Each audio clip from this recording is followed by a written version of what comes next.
Avui fem una crema de remolatxa amb una mica de porro i ceba tendra a la Thermomix.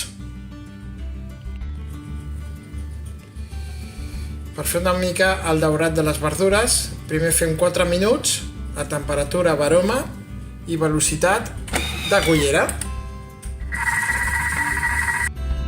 Passats aquests primers 4 minuts, on per cert m'havia oblidat de comentar que havíem posat sal, pebre i un raig d'oli, mullem amb aigua mineral a cobrir. També podríeu posar brou de verdures, però volem que tingui un gust de remolatxa ben intens.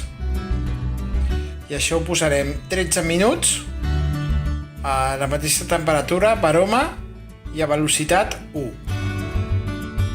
I ja tenim la crema de remolatxa, l'hem triturat a la Thermomix, com us he dit, i ara hi hem posat per sobre una mica de net i pebre de Sichuan.